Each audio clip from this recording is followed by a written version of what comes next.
Hello, good evening, and welcome to another episode of the Gooner Ramble.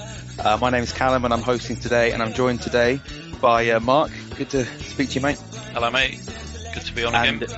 Good stuff. And to James as well. Hello. Right, I think we're all happy to be on tonight. We're coming at you today, the day after a great 3-0 win over Chelsea. It's been quite some time that we even scored against Chelsea in the league, let alone beat them. But we put 3 past them and a half, and it was a great day all round. So we're going to go over that. We're going to talk a little bit about, of course, Arsene Wenger's 20 years in charge this week. So we'll speak a bit about that at the end as well. But only one place to start then, guys. 3-0 win over Chelsea. I mean, before we even talk about the lineup and what happened actually in the game, I'll start with you, Mark. You went to the game yesterday. I mean, this record we've had with Chelsea in the league with, I don't think we'd beaten them in 10 league games. We hadn't beaten them since 2011, I think, when we had Van Persie and Gervinho on the score sheet that day. It's been a long time coming, hasn't it? And but did you, on your way to the game yesterday, did you in your heart of hearts really think that we were going to come out with a win? Yeah, I mean, I predicted a bit of a tighter game than it was. I thought we'd win 2-1.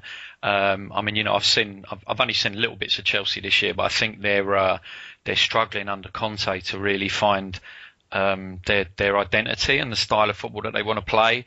So I think they're a little bit 2 steps forward, 1 step back. So I wasn't really worried about it, apart from that kind of the mental aspect of it, where that some of our players who have played against Chelsea over the years may have that little kind of feeling that they're a hoodoo team for us. And what I didn't want was, I was expecting that we would have, two or three of the new fellas in the team, or even the squad. And I didn't want them being subject to us struggling mentally and then kind of assimilating that weakness as well. So I was confident, but I thought it was very, very important from a mental point of view to get a good result. Yeah, I mean, I totally agree. I mean, I remember last season when, of course, they had that horrible start and we went to Stamford Bridge and there was the whole incident with Costa and Gabriel getting sent off, then we lost. And then when we hosted them at the Emirates again, they still weren't playing particularly well.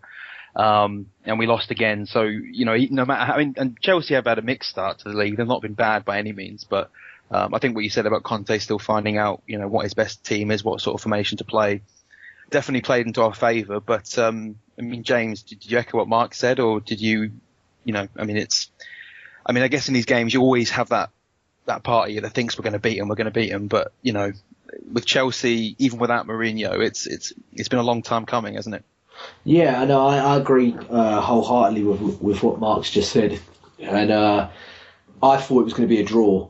I know you said we'll talk about the lineup and everything later on, but no, going into this, I was a bit, I was panicking because it's that typical, Arsenal way. I mean, if we look at last year when we went and played Man United and they had, what was it, like 9 or something first team players out, but we you get that cliche of you're playing the badge, like you're not playing who's there, you're playing. And I don't know. For me, yesterday, I just thought, do you know what? Chelsea are always this team. Under Conte, like you said, they're discovering. They're ropey as fuck at the back. God, did we find that out? They're so ropey. And but I just thought, I did all the podcasts during the Euros, and his Italian team mastered what I call shithousery.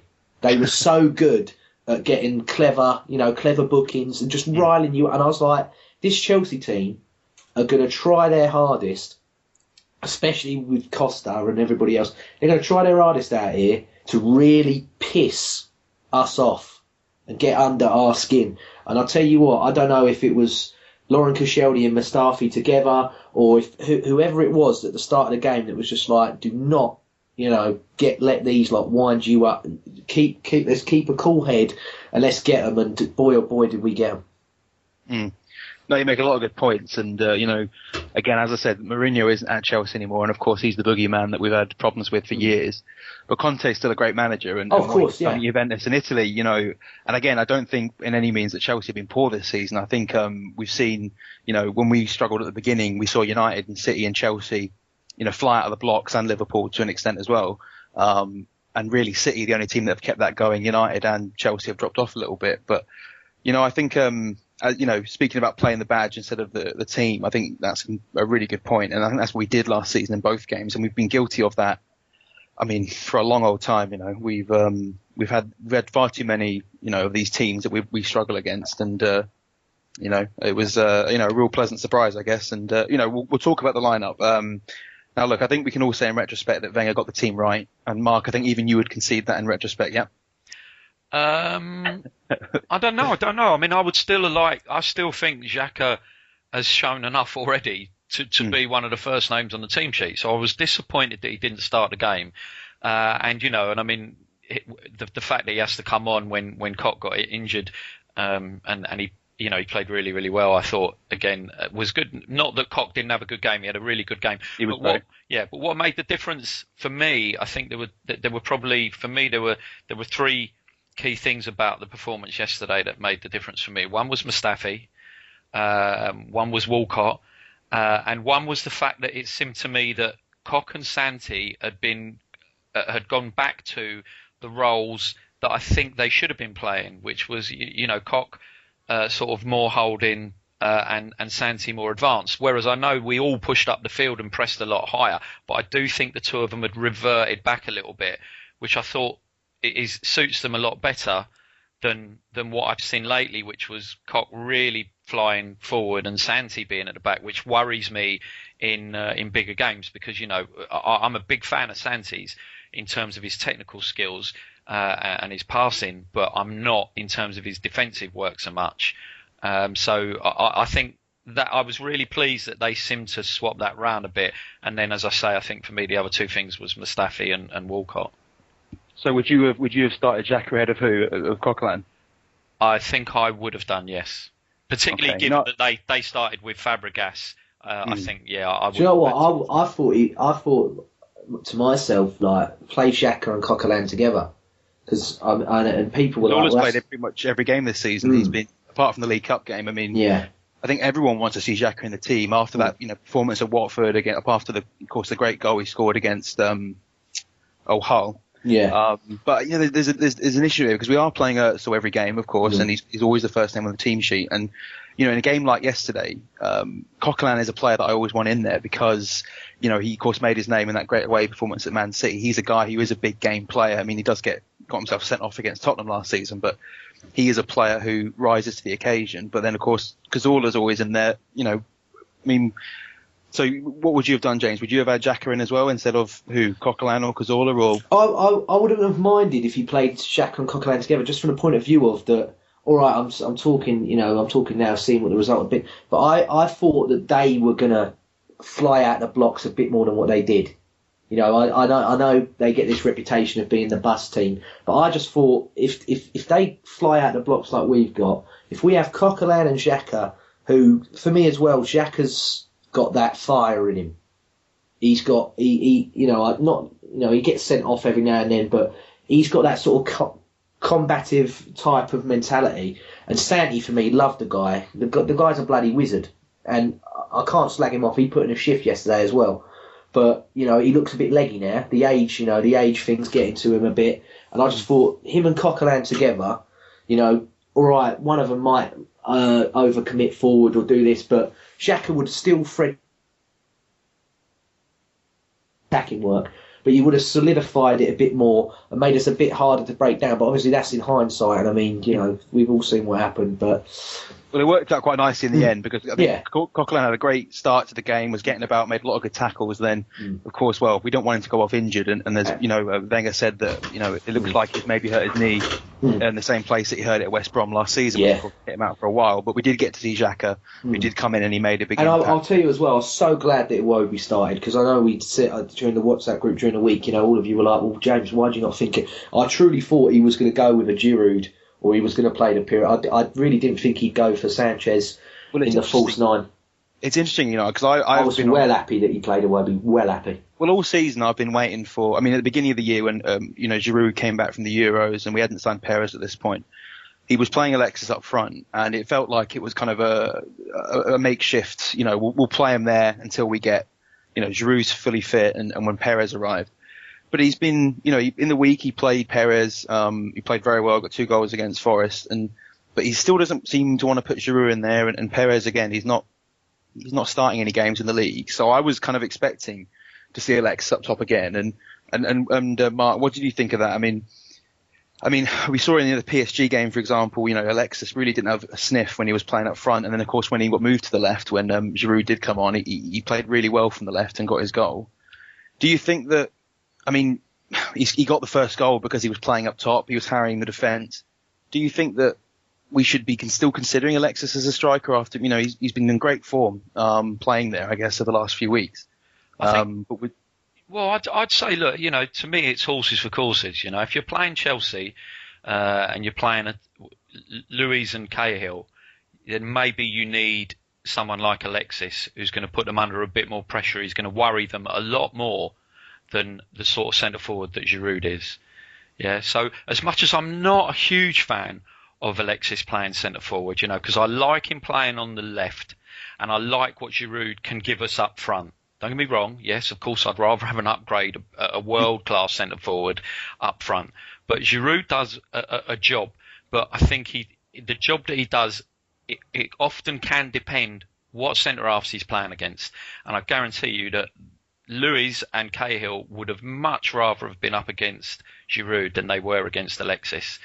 Because Alexis is a pain in the arse. He's a little wasp who buzzes around and he puts pressure onto those centre halves. And in Premier League football, with the speed of the game, the more pressure you can put on centre halves who are not particularly the best at playing the ball, the more likely you are that they will mess up, which we kind of saw. So I thought it was a good pick.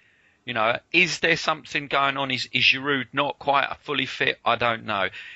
Perez is obviously still finding his feet, so I don't think that's the sort of game you're going to sling him into. But I liked Alexis did really, really well, and I thought he was the right choice up there for this game, definitely. No, it's a great point. I think and I think one of the biggest reasons why people haven't wanted him up front is because we're losing him on the wing, and he's of course in the 100 games he's played for us, he spent the majority of the time either on the right or on the left, and he's been incredible there by and large. So when we saw against PSG when he was up there on his own, not only were we having a really ineffective striker up there because he was kind of isolated, we also lost a great wide man. But of course now after yesterday's game we have Walcott. He seems to have rediscovered his form on the right. Iwobi I thought was fantastic yesterday as well on the left. So this front three, I think we're going to see a little bit more of. And speaking of this, James, I want to put something to you. Do you think that, for all season, one of the biggest discussions has been about Alexis as a striker and whether or not that's ever going to work. And do you think that actually as fans we put a little bit too much impetus or we put too much importance on, which players are playing in which position, and actually much more of it comes down to the attitude of the players and the way they put themselves about? Do you think, yesterday, most people I think would have wanted Xhaka to start. They would have wanted maybe Perez up front. But what do you think of that? That is such a brilliant question, mate. It really is. Thank you very much. It's a tough one to think because, yesterday you can't knock anything at all. I thought that selection, everything, it was justified in the end. It was brilliant. It was absolutely brilliant. And like Mark's just said, Sanchez he is a centre-back's nightmare. He was an absolute pain in the arse. But, let's not get carried away. We can't press teams like that every game. It'll get fat. But it's, I've always said it's picking your style to suit your fights. Everybody knows that, some of us are like fans of UFC and boxing and everything else like that. You pick your style to suit your fight. And yesterday we picked ours perfectly.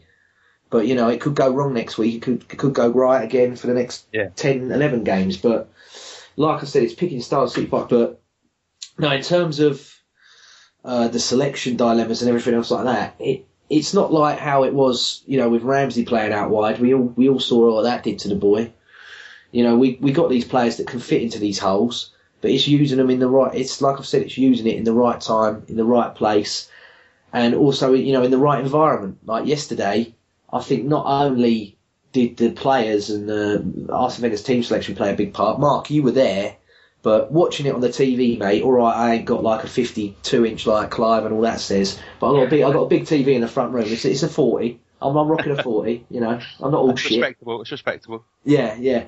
and it sounded, and I ain't got surround sound either, but it sounded booming in there. It was brilliant. I mean, BT, fair play to them. I slag off their coverage, but they did a brilliant opening package with Righty, which got me up for this. Even I'm like, yeah, come on. I'm like, please, please, come on. I'm like, can we just? I want these. They're shit bags. And we have other fans listen to this. We probably have a Chelsea fan. You're shit. You're shit bags. I hate you. You're shit bags. You're scum. And I think we're allowed to feel that way after the numbers they've done on us. And I'll tell you something. I was, call me the Hive because I'm buzzing. Do you know what I mean? I was absolutely beaming. And then to see that thing with Ozil at the end with that kid, I'm like, if that kid don't get beat up on the way home for that shirt, because everyone knows what he looks like. He was having a good old sniff, wasn't he? Oh dear. It was emotional. To be honest, I did the same. I would never watch it. It was brilliant. It was absolutely brilliant. But it was really great. No, honestly, it just all went correct. And talking of Theo Walcott, that 140 bags a week. I'm like, you play like that every single week, Theo Walcott, and I'll never slag you off again. You can ever. Yeah. I'd give you a raise if you played like that every week. I'd give you a raise. Unbelievable yesterday. I'm sat there and I'm like, Theo Walcott's bodying people. Theo Walcott, this is a guy that shit himself every time Patrice ever went near him.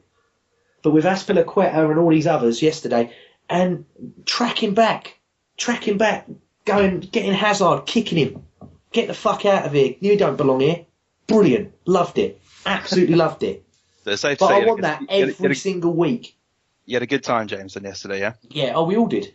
Oh, well, let's Mark, you were in the stadium, and first of all, with the first goal, we were talking about Alexis there and his work rate, and he nicked the ball off Cahill, who he'll be having nightmares about that for years. Yeah. First of all, when Alexis was bearing down on goal, did you have any doubt that he was going to miss that? And second of all, I mean, James said even without his surround sound, he could tell how good the atmosphere was. When that first goal went in, what was the atmosphere like? And as I said, did you think Alexis was going to miss, or were you confident? Well, strange enough, Alexis, I wasn't 100% confident, but you're sort of thinking a player of Alexis's standard should finish this one-on-one with the keeper with the amount of time he had. But then again, you'd say the same thing about the penalty the other day. He should be finishing them, and it was a poor penalty. So, all players can miss one. So, it's one of those ones where you're like, you've got confidence and you've got faith, and he finished it really, really well.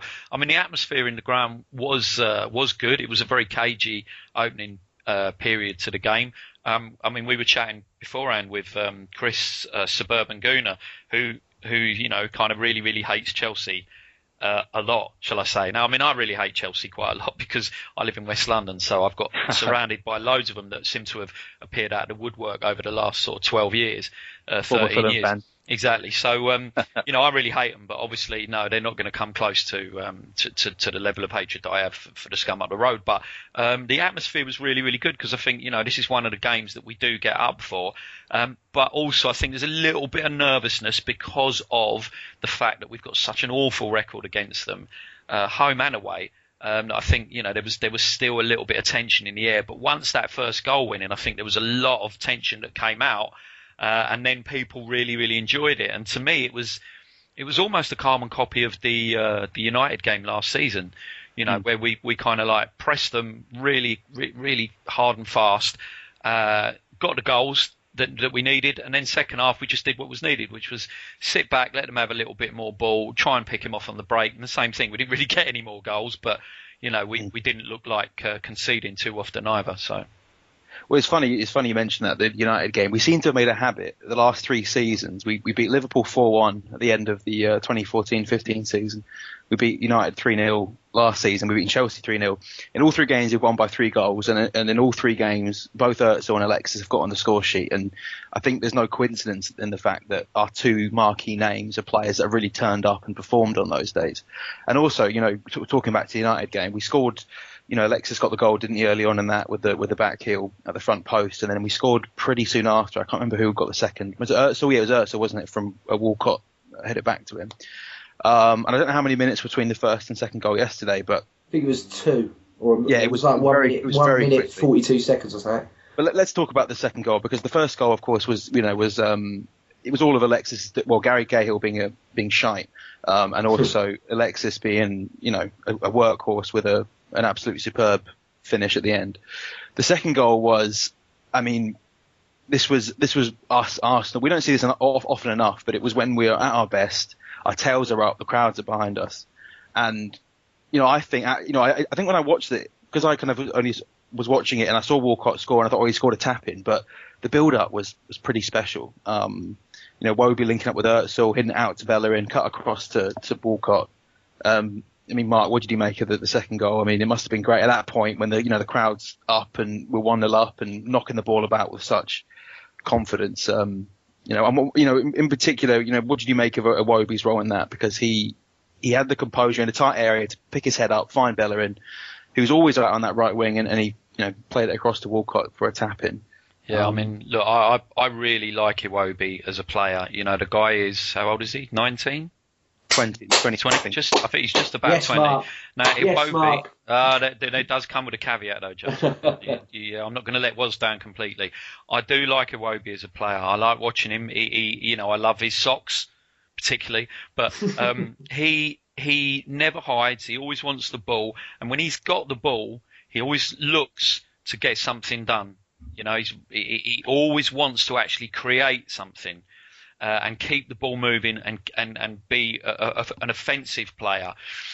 I have to agree with some of the comments I've seen from Woz about when he hasn't got the ball. Now, the problem is, the lad is 20. He never had a loan of any sort. So he has come into this Arsenal team last season when things were rough. We had a lot of injuries, so that was why he was getting his chance. And he's done really, really well. I think he's done well. Yes, he's had some bad games. But the guy is 20. He's lacking experience. So for my money, he's done really, really well. And I think he can be a big player in the future. I'm just concerned that we don't rely on him too much because he's sometimes, and I think he has got a little bit of a style that's a bit languid, but sometimes he does look like he's a bit tired and his legs are getting a bit heavy. So I am concerned that we don't burn him out. But when he's got the ball, I love the kid. I think he's great. He has got a lot to learn about switching on quickly when in transition, when the ball's been turned over, and he needs to give. If he's playing on that wide position, he needs to be able to give his fullback a little bit more protection. But other than that, I love the kid. I think he's great. No, I think, to be honest, I don't think any of us could really argue with any of that. And, it's not a new thing to have a wide player at Arsenal who doesn't, track back. And of course, with our wing backs consistently pushing up, as we saw with Bellerin for the assist yesterday, we do need wingers who can get back. And that was something that Walcott did very well yesterday. James, you talked about him going back. I was going to say, it took 10 years for him to learn to do it. So hopefully Iwobi gets it quicker. But this is the thing. I mean, people who were listening won't know this, but we were having a bit of a discussion with a very drunken Woz yesterday, who was, he's a big Walcott fan, and he's not. I don't think he's quite as convinced by Iwobi as a lot of us are, and I do think he makes some good points with regards to him and what you're echoing there as well, Mark. That he does need to be able to track back some more. One thing I would argue, and I'll put this to you, James, is that I don't think that Iwobi's future is actually as a winger. I think his play in the second goal was him in a central position between the lines. And having the vision and the composure to find the ball out wide, and that's something that Walcott still hasn't got at 27. I think Iwobi is actually a player who's more suited to actually playing where Özil plays, which of course is a bit of a problem because Özil's never going to be dropped, and rightly so. But do you think, James, that Iwobi is going to be a winger for us? He's playing at the moment, but do you not think that he would be more suited to a more central position where, because he's very two-footed, he seems to be very calm in those positions, and he's got he's got quick feet, the kind of things you need to play in that position. I think he's got. Yeah, no, I think he's destined to be on that wing, mate, now. And for me, it's on the last couple of performances, you can't drop this boy. I mean, the other week against Hull, the back heel, I'm like, bloody hell. I'm like, that's amazing. And then, like you've said, in the build-up for this goal, he's threaded that ball to Bellerin beautifully. And I mean, I ain't even going to go into my love for Bellerin until later on. But, I'm talking about how much I love Iwobi right now. But Jesus Christ, Bellerin. Oh. I'll save that for later. But no, he's on the wings. I mean, look at the ones that we chucked out. He's the one who's been kept, and you could have said he's the one who might have needed the loan. You know, people have said, you know, Mark earlier, he said he didn't get one. You know, people were probably going, well, after the Olympics and after what Joel Campbell did last year, I know Iwobi had a good end to the year as well, but he did sort of pilter out at the end, a bit like Joe as well. You might have thought, well, Joel Campbell's this international, you know, who's done well at World Cups, he's done well in Copa Americas, so why have we shipped him and kept Iwobi? But I think Iwobi's looked at it and gone, this wide position is a position where I can grab if you know Sanchez is going to be deployed more up front, and he's took his chances and he's doing well, and hopefully he continues. Well, I think moving forward, I think again, speaking about defending what was said before, he's always been very adamant with Walcott that he needs to play on the right because he's not a striker and he's not a left winger. So if we've got Walcott on the right and then we're rotating Iwobi and Alexis on the left perhaps, and then using our strikers instead. There's definitely, I think Mark makes a good point about not wanting to burn him out because he is young. He does need to improve, and we do need a player who can, you know, he needs to learn how to cover more at the back. As much as we love seeing him in those forward areas, you know, we do have a responsibility of having players who can defend on the wing, and that's something that, you know, Walcott has got better at over the years. Although, admittedly, for some time he struggled with that. So you know, 2-0 up, we were at this point having a great old time, and then of course we got the third. My stream actually died out at this point, so I missed it, and I'm pretty gutted I missed it live because it was pretty special. You know, it starts, and I mean, Chelsea, I don't know what they were doing because Özil, you know, turns Kante, I think, in their own half, sends him back to Leicester, and then suddenly we were 2-on-2 with Özil and Alexis. And Mark, I mean, how often do we see this happen where it's 2-on-2 and the players don't take advantage of it? You know, they have too many choices, or they get kind of, you know, deer in the headlights look and they mess it up. And I mean, how good was that third goal? You know, with our two, you know, best players really combining like that, and completely, you know, Luiz and Cahill didn't have a chance, did they? No, I mean, that's about partnerships. You know, sometimes it's about an understanding that you can have because, you know, one player may have the ball and the other player is the one making the run, and you know, each one of them needs to know what the other one is thinking. You know, because if they don't, that's where one runs into the same space, or one runs into space but doesn't receive the pass. So it is about having the quality of player, which they obviously are, but also understanding what kind of run will be made. What does the player on the ball want? Does he want you to take him away because he wants to take the chance on himself, or is he actually looking to make a run and for you to make your run so that he can play you in? So it is, I think, it's very big, and you need an understanding, and that's why, you know, you get some centre forward partnerships work really, really well. I mean, obviously we haven't really played with kind of two up front for a long time, but you know, if you can get it with the centre forward and the 10, then yeah, you're onto a winner. Yeah, and those two players are, I mean, I don't know about you guys, but whenever I see, you know, Özil set up Alexis or the other way around, I think it's always great to see, you know, our two big names combine and really. Because, you know, as I said, in those positions, quite often that doesn't result in a goal, or, you know, a defender manages to get in the way. But, you know, Alexis made a great run to, you know, split the defenders, and the ball went to Özil was perfect. And James, what did you make of Özil's performance? He got a lot of plaudits. I mean, I will say that I actually thought in the first 20-25 minutes that he wasn't that good. I thought actually he lost the ball a couple of times. He wasn't playing badly, but I felt that he still needed to grow into the game. And I think once he scored the goal, you know, he showed his class by that turn on Kante. You know, was just brilliant, and of course the finish kind of scuffed it into the ground. But I mean, he was great again, and it's always good to see him, you know, step up in the big games, because that isn't something that he's always done, is it? Just silencing the critics, mate. Silencing the critics. We all know what this boy can do. We've all seen it, and he spins Kante like a hot point, and he's off. And I'm like, go. Gives it to Sanchez. I'm like, well, Sanchez was going to roll. He's going to roll this in. It's going to be 3-0. Happy days. He chips it over unselfishly, and I'm like, what's it? Ozil, no, you're not going to do it. Is he going to do it? Is he going to do it?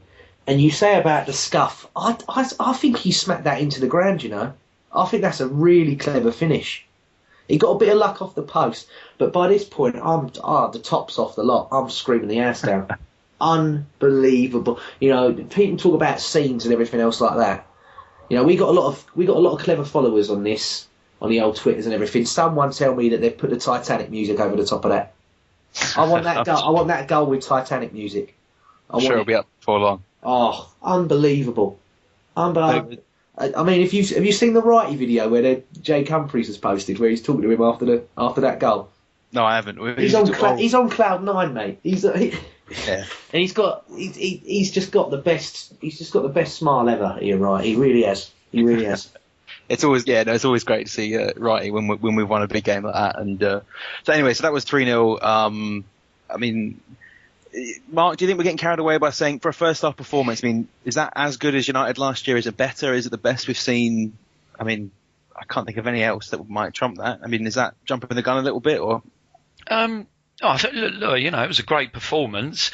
I'm not, don't get me wrong. I'm not going to try and dampen down our performance by saying that I thought Chelsea looked very, very off the pace and very patchy in terms of what they were trying to do. As I say, I don't think Conte's got his head around what he wants them to do, and obviously I don't think he's got the players either. To be fair, when he went 3 at the back in the second half, it was just a bit, when you got Cahill and Luiz, I sort of thought, okay, whatever.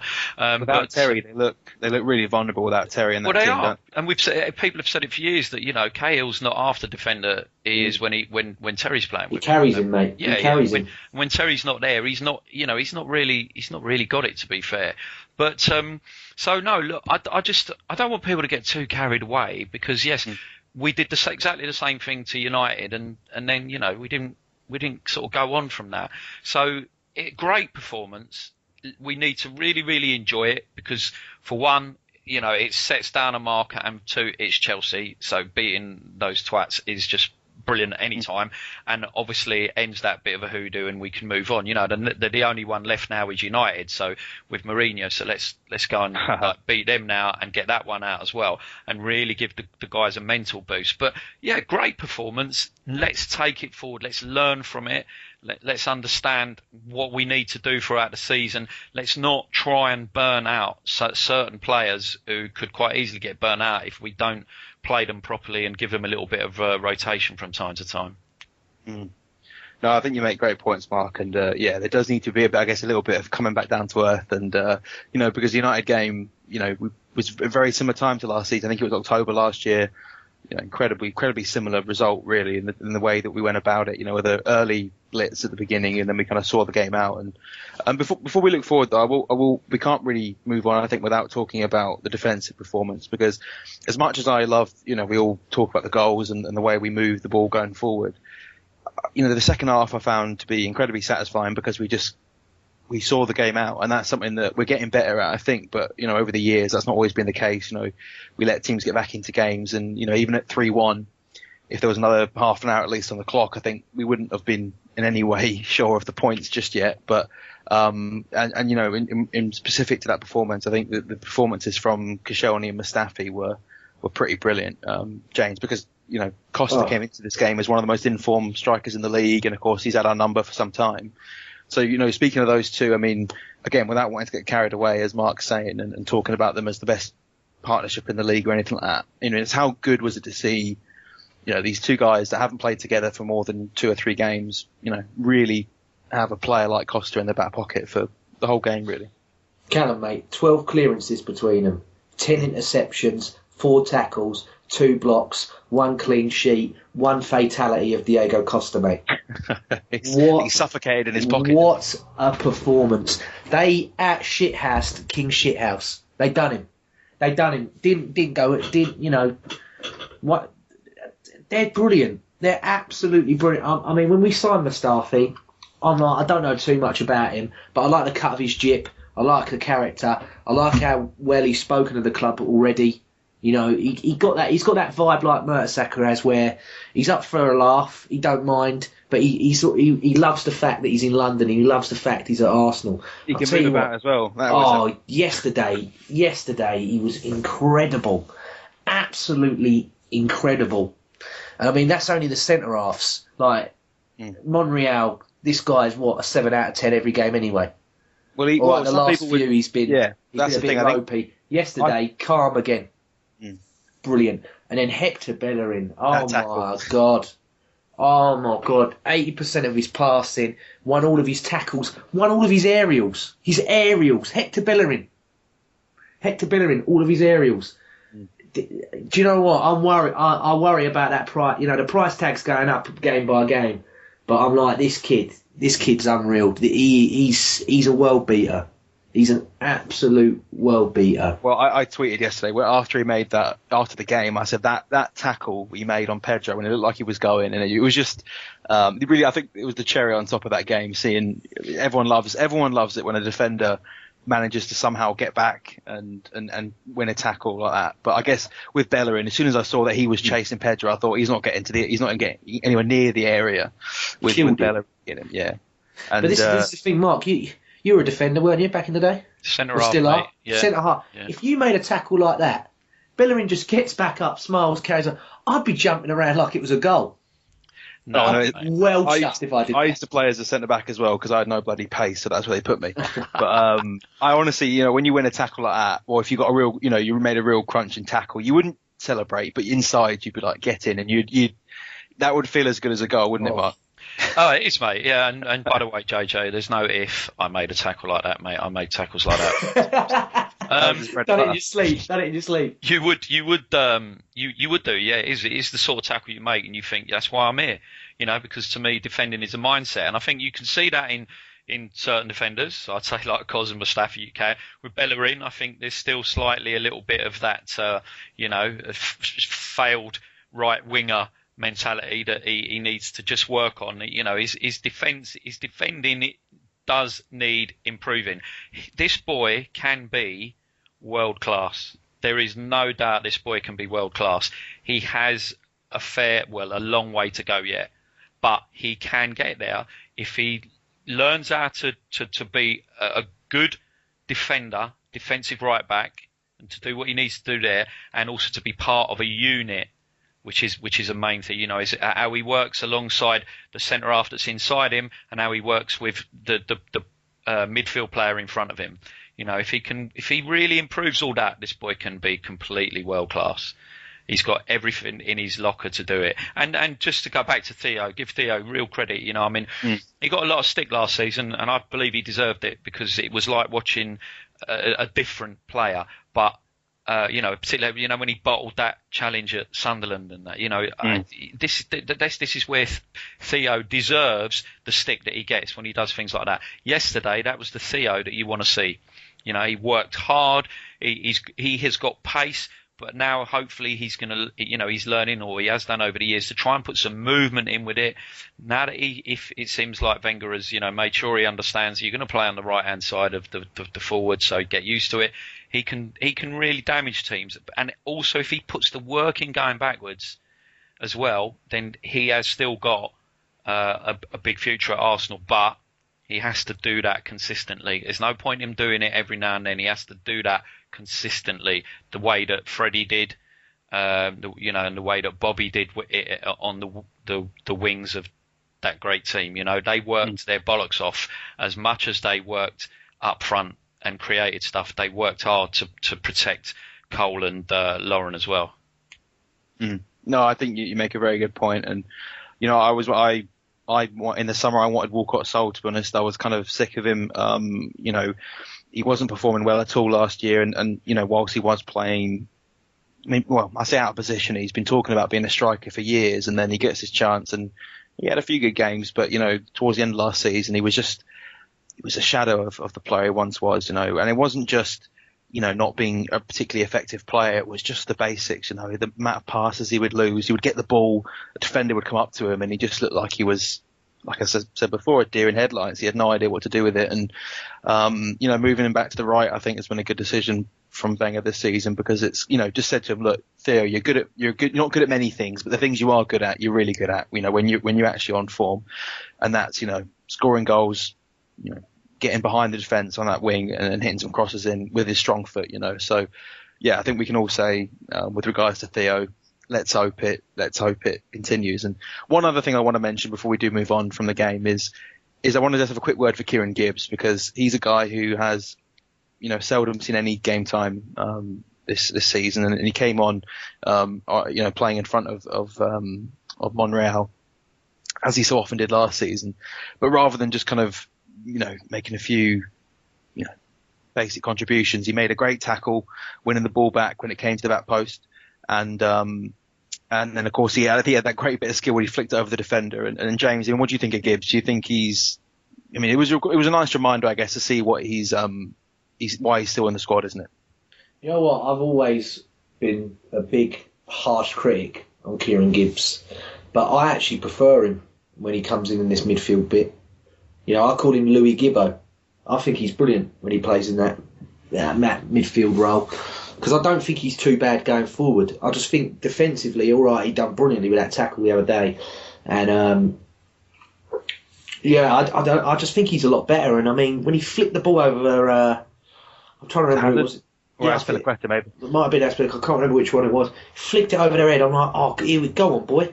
Have a crack, do it, have a go yourself or whatever. But no, he was brilliant when he come on. I was really, really impressed when he come on. And what I like about him is that he could easily, he was linked with West Ham and Liverpool. But he's gone, no, you know what? I ain't gonna moan. I'm gonna knuckle down, do my business on the pitch, and fair play to the boy. He's done well. We need players like that as well. We need squad players who, when they aren't going to mope, and when they get their opportunities, they're going to take them. And we saw that again against Forest. A lot of players came in who hadn't been playing, and they did really well. Gibbs, I think he's a favourite with a lot of the fans because he's an Arsenal boy, and Monreal hasn't been great this season. No, not up to his normal standard. So that was proof again. Like if Monreal doesn't improve, this is one of the big things that I'll take from this game is that how many times have you watched, when the shoe's been on the other foot and you look at all the Arsenal team and you see in their faces their arses have dropped. They're like, oh God, no, this is it now.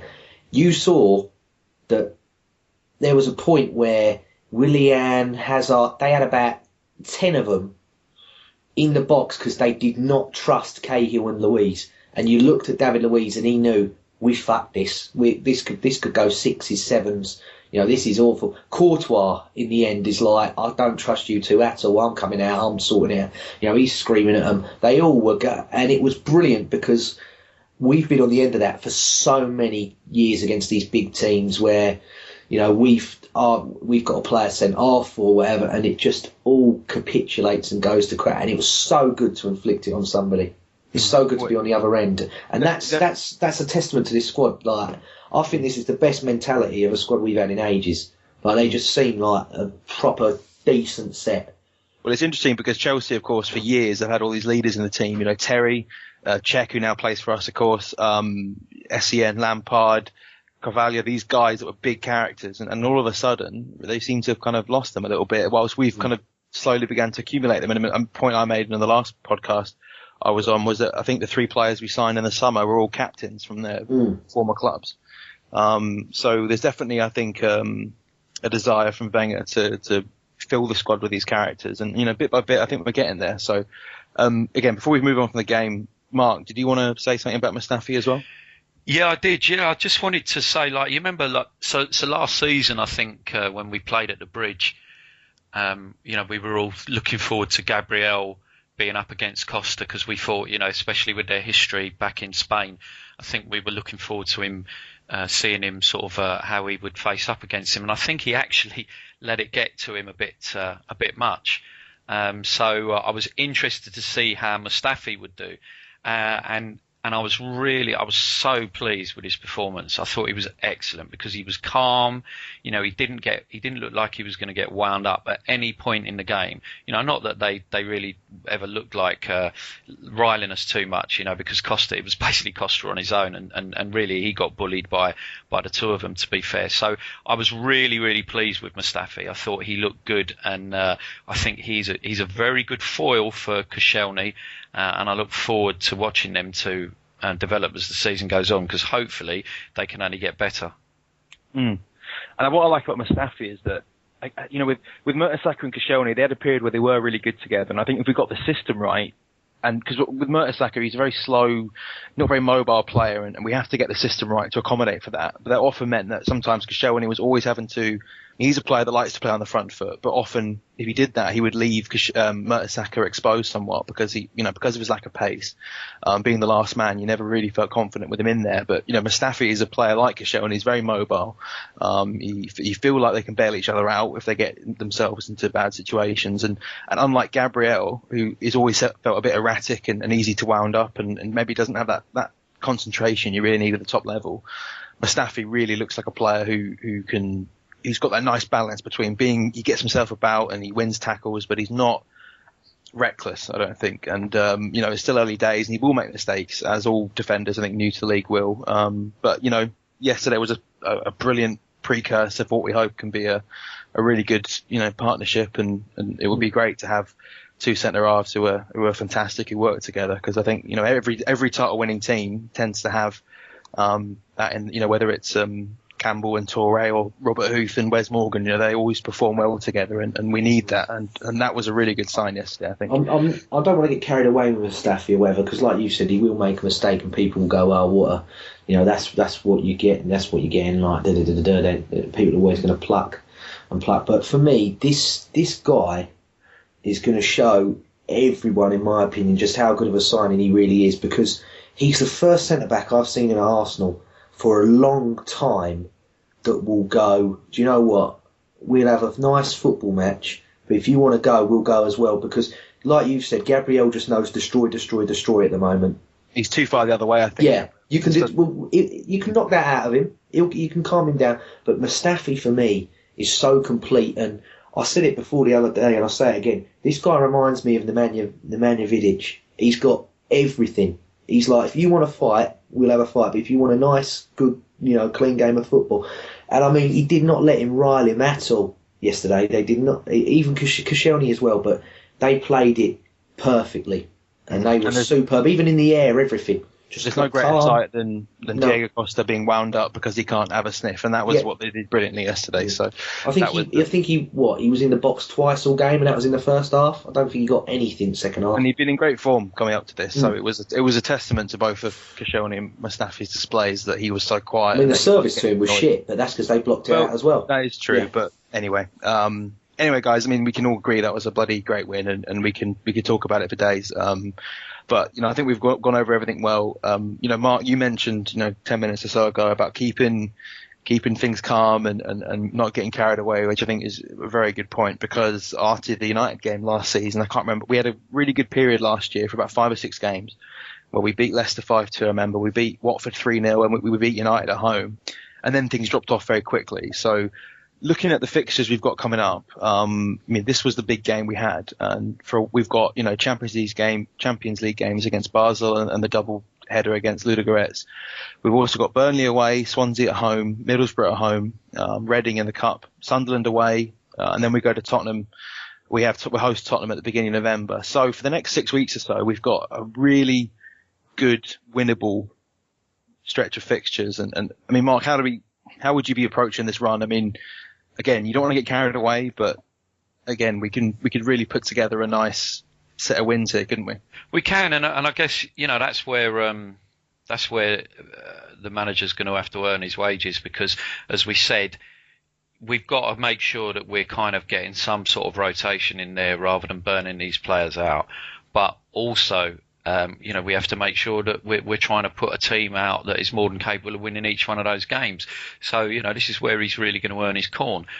Some of those games are, you would look at them on paper and say that they're favourable games to have at this time. Certainly I think we've got a tough game on Wednesday. And then another trip up north to Burnley where it will be difficult, but there's we need to be coming away from Burnley with 3 points, to be fair. Then the rest of those games, they're all winnable. Reading, obviously, will rest a lot of players. I'd like to think that at home to Ludogorets we can maybe give at least one or two a bit of a break. No disrespect to them, and Sunderland away as well. So because then you're entering in that 3-game period where we've got Spurs at home, United away, and then PSG at home, and those are 3 huge games for us, and we have to really look to be getting something out of those. So it's difficult, but I'd like to think that if we get players fit, we'll have enough to rotate. I think one of the problems is we've already seen now that we're probably going to lose Cock for a while, and we haven't really got anyone who does quite what Cock does the way he does it as well. So that's a bit of that's a real shame, to be perfectly honest, because it means what do you do now? Is Xhaka and Xhaka and Cazorla are going to be the starting pair? Can El Neni come and do what Coquelin does? He has a slightly different game to Coquelin. Ramsey's back as well. Yeah, I'm not convinced Ramsey could come in and do what Coquelin does, because I don't think he's got discipline. But obviously Ramsey gives us another option completely. So it's just we need to avoid having any more injuries. We need to try and give some players a bit of a rest. I don't want to see Alexis having to do too many minutes up front on his own, because the guy just covers so many miles when he's up there. It's unbelievable. So I just think it's key to try and get a little bit of rotation in there without weakening the side too much. Yeah, and that decision to loan Wilshere, I guess we'll find out in the next few months whether that was a good one or not.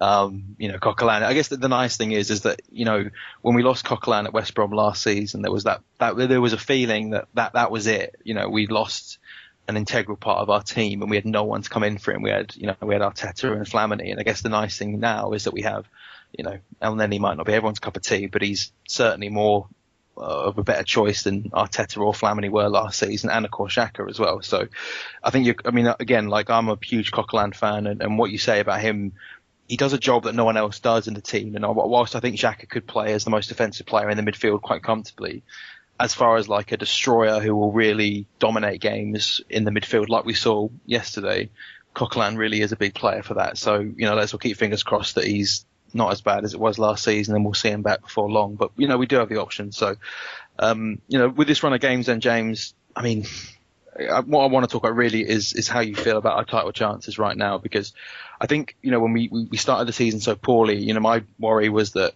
we would see City, United, and Chelsea. They were on 9 points after 3 games. We were on 1. Was it on 1? No, we were on 4. But I worried that we were just going to see them go over the hill if we didn't, and thankfully we picked ourselves up. United and Chelsea have fallen away, but I'm going to be completely honest. I fancy us to finish second or third, but I can't see us catching City. How do you think it's shaping up, James? Yeah, exactly the same boat, mate. Exactly the same boat. And you got these people that are giving it about City Invincibles. I'm like, I think they'll drop points eventually. Someone will do them. If it could be us, great. But no, in terms of looking at it now for me and the other teams, I still think United are going to have a say. I know they're dog shit. I know they're not as good as people think they are, and they've wasted a bit of money, and But for me, Rooney was their problem. People were slagging Pogba off. Rooney was the issue. He'll come back in the team and he'll try and be motivated and something. I still believe they're going to have a bit of a say, but for me now, I definitely think City just look like a completely different animal to whatever else is out there. And we talk about our players and praise our players to the hill, but at the moment, Kevin De Bruyne, for me, I'm loving watching this guy. Well, he's out for a month injured. Yeah, that is a big blow. But if you look at it, they haven't had what the architects of their previous champions, wins. That there's no company. Aguero's been away for ages. Yaya Touré's completely gone. Well, Aguero, and they're still doing bits. They're still doing their bits. So you can't slate them. How do you see it shaping up, Mark? It's early days still, and we've definitely improved the last few weeks as Chelsea and City Chelsea and United have fallen away a little bit. Do you think we're going to be battling away with the teams behind City, or do you think? Is there any way you can see us? Again, I don't want to feel like I'm jumping the gun a bit with City because they started last season very well, but for me, it's the players they've got, and that with Guardiola and his style of football, I can only see it getting better for them, and they've already started incredibly well. We saw, Sterling it looks like a completely different player now, and they've got other guys to come into the team. And is it pessimistic to say that we're not going to catch City at this point, or are you kind of thinking that way as well? No, look, there's a hell of a long way to go. There's 32 games left, including 2 against City. They look good, but we know that playing that style of football. It's a long season to play that style of football and and keep it going and keep winning. He's got to put up with an English winter rather than a Spanish one. I know he was in Munich last year, but it's they have a little break, don't they, as well? Yeah, and a slightly less competitive league. But I think he's got an English winter to put up with. He's got a lot more games to play than he has done with his previous clubs, and they look good. And I think they're definitely going to be the team to catch. For us, I think it really depends on our fitness and avoiding injuries. If we were to lose some key players, I can see us dropping points, and which would probably cost us the same as it did last year. So it's really key that we have a bit of luck with injuries, but we also manage it a bit better as well. And instead of causing Alexis to be injured at Norwich, give the guy a rest. Instead of Santi's injury being quite so bad, take him off when the first injury happens. Don't let him carry on playing with it. That sort of thing. I think if we have a bit more sense about us, again, as James pointed out to or yourself. No, sorry, it was yourself, Cal. Jack Wilshere, could he have played a part this season compared to the benefit of sending him on loan? Who knows? But I think we could be there or thereabouts. Definitely there or thereabouts. But I agree. I think City will be the team to catch, and I think the rest of us will all be fighting each other to try and catch them if we can, and then be the first in that pack. Mm. Well, I didn't expect, Mark, that you'd be the most, optimistic out of the three of us. But no, I think you made a lot of good points. And again, football is a funny old game. I mean, when United won 3 wins out of 3 and looking really good, and then of course they lost 3 games in a week, and then suddenly they're shit again. That's just the way it is with football. And then of course, then they win, Pogba scores, and everyone's like, oh, okay, maybe they're not. I think there does need to be a bit of a, all right, guys, let's see where we are Christmas time, or even for another couple of months, because it is early days, and who knows? City, De Bruyne has been injured a little bit, so you're right, Mark, it is early days. One thing my biggest concern with regards to Arsenal, aside from injuries, is also just the manager picking the right team week in, week out. And you spoke about rotation, but one thing that's always driven me absolutely mad is when people say, if we had signed X, Y, and Z, we'd have won the league for sure. Right? As if it's just having the best squad that wins you the league, when we've seen with Leicester last season that it's far, far from that. It's getting the best at your team week in, week out, managing your squad, and picking the right team for the right opposition every game. And that's the thing that I do worry with Wenger, is that I don't have. Again, pay him his dues. He got it spot on yesterday, I felt, but there is a concern that we aren't going to be. We're going to struggle in games where he gets the team selection wrong, or we overplay players and they burn out and stuff. So that's really that our title chances hinge more on that, I think, than anything else. Of course, although injuries are always a worry, it's all about getting the right team. And anyway, guys, before we finish up today, speaking of Wenger, it is, of course, 20 years this week that Arsene Wenger became manager of Arsenal. And I think whilst, Mark, you're a very vocal critic, and I think you're very fair in your criticism, but you're perhaps more vocal about it than most fans. And I don't know how you feel, James, but I'm kind of the opinion that if Wenger said that this was his last season, I'd be quite happy for a change to occur next summer. But with the anniversary of his tenure, it was nice to see him get the win, to see the team get the win, because of course it was his 2000th game, wasn't it, when we lost 6-0 at Chelsea, and that was a real embarrassing moment for everyone involved, I think. But I'm going to start with you, James, and we'll go on to Mark about Wenger. We've all got criticisms of the man. I think we're all open to the idea of change happening sooner rather than later. But how great was it to see? Yesterday was one of the best cases we've seen in the Emirates era, at least, of Wenger ball at its finest. And I guess even if we don't achieve what we want this season, I hope we have at least a few more games like that where we can be reminded of what we can do and what he can bring as a manager to this team when it all works, because it looks pretty special, doesn't it, when it does come together? Yeah, what more could be said about the guy? He's. I'm grateful for the 20 years of service. being born in '91, all right, I used to go back in '96 as well, just before he come in, but I was 4 or 5, so I can't really, he's pretty much all I've been brought up with. Which some people say that's very lucky, Mark. You probably agree with me there. But he's all I know.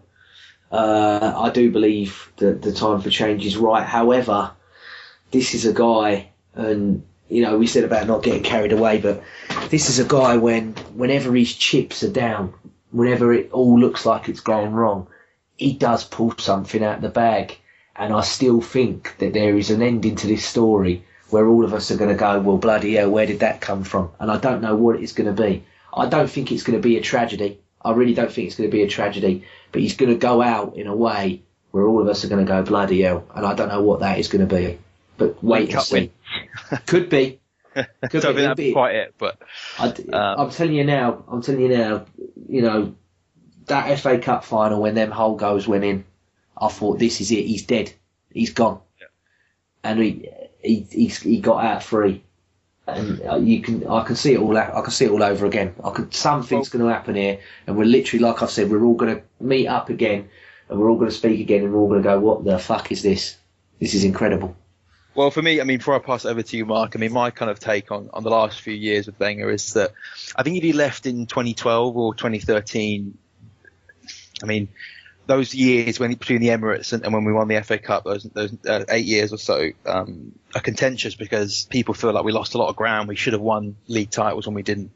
But I believe that, with the 2 FA Cup wins and if we get Özil and Alexis down to long-term contracts and and if he were to hand over the torch next summer, I feel like it, again, it's tough to really judge this, but I think that his continual stay would be justified. And whilst a lot of people would have felt he should have got the sack a long time ago, those 2 FA Cup wins and the state of the squad he'll be leaving if we do indeed keep Özil and Alexis and a lot of the big players here, I feel like there will be kind of a, people will have thought it should have happened earlier, but there will be kind of an acceptance that actually he's leaving us in a good spot, and that the last 10 years weren't, even though they pale in comparison to the success of his first 10, they won't have been a total waste. And Mark, we know how you feel about the manager, but when you saw the game yesterday, were you not in the slightest bit happy for him? I was happy for the fans, mate. To be fair, it's 20. I don't think Arsene Wenger's bothered about it being 20 years. By the way, you nearly give me a heart attack there, mate. Arsene Wenger won't make 2,000 games with Arsenal. Yeah, it was 1,000 games. Yeah, let's not get carried away. Okay. Yeah, Jesus wept. Palpitations. Now look, from my point of view, I've been able to view other managers of the Arsenal other than Arsene Wenger, so it does give me sort of like a little bit more comparison. Some of them obviously come up a lot short in comparison to Wenger, and some of them mean a hell of a lot to me still. The likes of sort of Bertie Mee and George Graham, who I saw manage the club, still have a place in my heart. For Arsene Wenger, the man. This is why I get so frustrated. Right, Arsene Wenger should be a legend, and he will be for a lot of people. Undoubtedly, a lot of people will still see him as a legend, but he should have been a legend for all Arsenal fans. What he did when he came in and revolutionised the way that the club was run and the players went about their business, and the football that we played was brilliant, and everybody recognises that. That he changed the English game, not just Arsenal, but he changed the English game, and what he did was amazing. And that first period up until definitely 2006, for me, he was an amazing manager.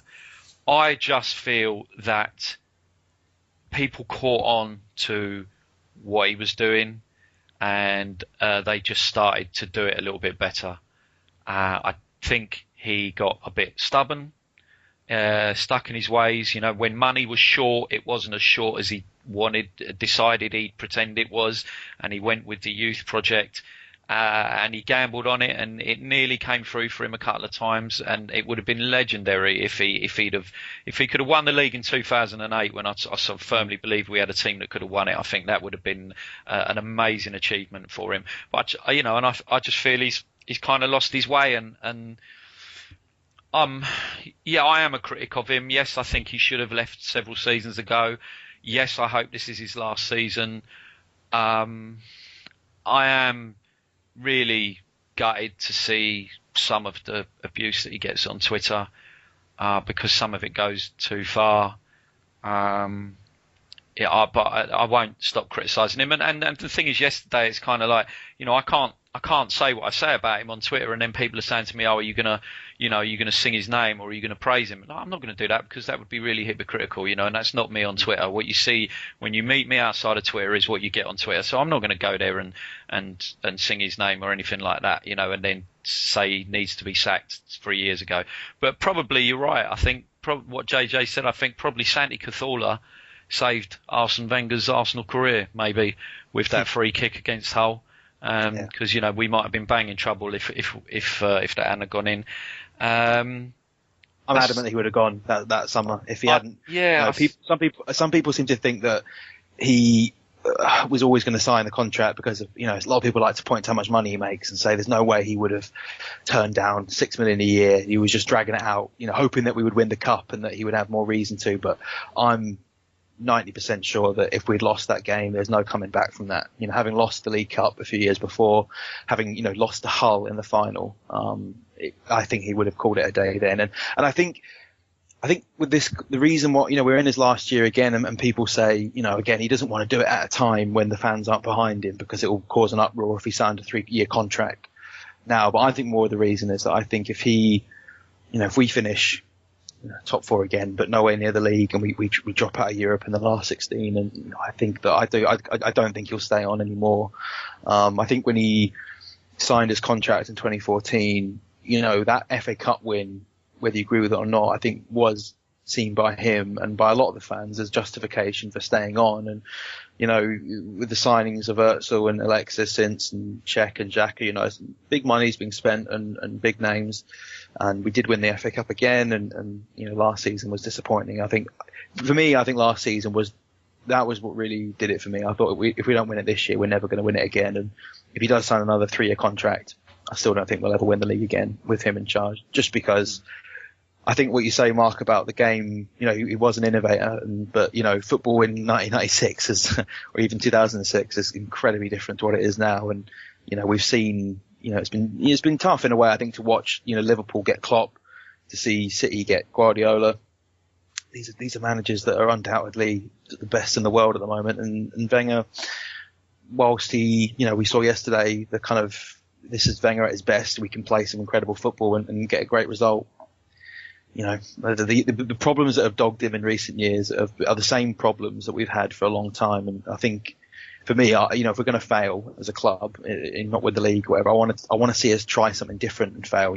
Not fail for the same reasons year in, year out. Yeah, I mean, yeah. From the point of view of this season, I think he hasn't quite gone as far as he needed to in terms of players coming in, going out, say, and I just think, tactically, he's not at the level of some of them nowadays, which will just sort of cost him. I think we'll always be there or thereabouts, but I just don't think he's got it in him to lead a team to a league title, because there are so many things that he would need to get right to do that. It would be about the players and the physicality. It would be about managing their workload. It would be about managing their fitness and rotation. It would be about tactics. It would be about the mentality of the team. And that's where I just sort of think nowadays I'm not convinced that he's going to be able to get all of that right.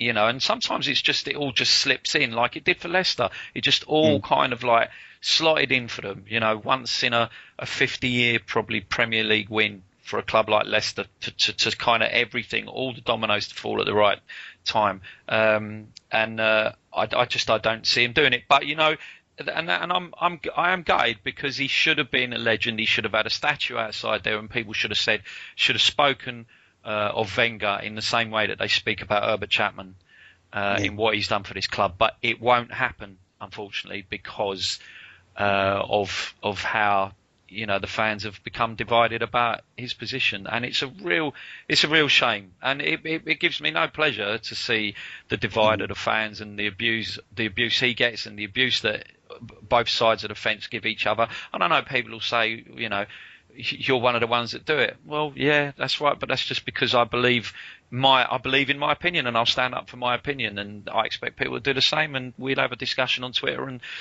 try and keep it respectful. But yes, it is. It's such a pity, and I just hope that we have a good season and that maybe he can decide to bow out without it really going down the pan totally.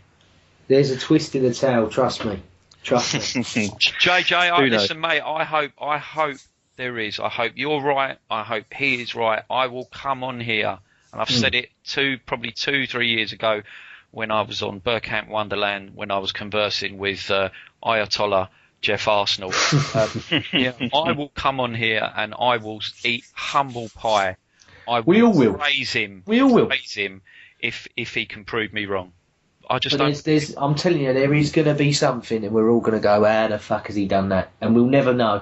We'll never know. Only this is the what you're talking about, James. It's so tough. Like it's the romanticism of it, isn't it? I mean, we all dream. I mean, Mark, you're a very vocal critic, and I think even you would want to see Wenger go out on a high, just because it would mean us winning a title or us winning the Champions League or something like that, And it's what you say about Leicester, with every domino falling into place. It's felt so often that we've just had every domino but one. In 2008 we had such an incredible team going forward, but you can pinpoint. So over the last 10 years, there's been little periods where we've just not quite had enough to get there. And I think if we had this squad with this mentality 5 or 6 years ago, we would have won the league. There was a time where if he'd won the league in 2008 with, quote unquote Project Youth, it would have been an incredible achievement. But we just, it would have been incredible because we shouldn't have won the league that year because the squad wasn't good enough. And we've had, we saw with Man United year after year, Ferguson managing to just get that bit extra out of his team every season that Wenger just didn't quite have in these last 10 years. But anyway, we could. One thing I will say, just quickly as well, is that, we're not, in the pundit size, in the big scale of things, Arsenal aren't really in the question for people. And I think that plays well for us. We just get on with our own thing. We're not getting caught in the hype and all this. We're not getting caught in the hype train. And I like that. I like the fact that people go, no, Arsenal ain't going to do it. That's because, there was people yesterday, no, they ain't going to beat Chelsea. And look, we'll show you. Last season it was, between us, Leicester and Spurs, and for a long period, and if anyone was going to win the league out of those three teams, it should have been us, but this year, there's, I think, Liverpool looking really good, Spurs are a point ahead of us still, it's going to be competitive this year. It might be City out on their own and five other teams battle it out for the rest of the spots, but anyway, guys, that was really good, that chat, and thanks both of you for coming on. I think we picked the Chelsea game to bits there, and we all thoroughly enjoyed it, but we've got Basel on Wednesday to look forward to now, and let's hope that we can build on this. And this isn't a standout result in a season of with not many other great results. Hopefully this is the first of many. So, James, as ever, thanks for coming on, mate. Oh, thank you, mate. Pleasure. Good to chat to you again, mate. And Mark, I think your talk on Wenger there, no one could begrudge you your opinions there. I think you're very fair, even if some people might not think so. I think. No worries. Thanks, Cal. Yeah, thanks for coming on. And so thanks for listening, everyone. You can follow us on Twitter at Gooner Ramble, and you'll see all our Twitter accounts featuring on there as well. So thanks for listening, and we'll be back in midweek with a podcast after the Basel game. Okay, good night.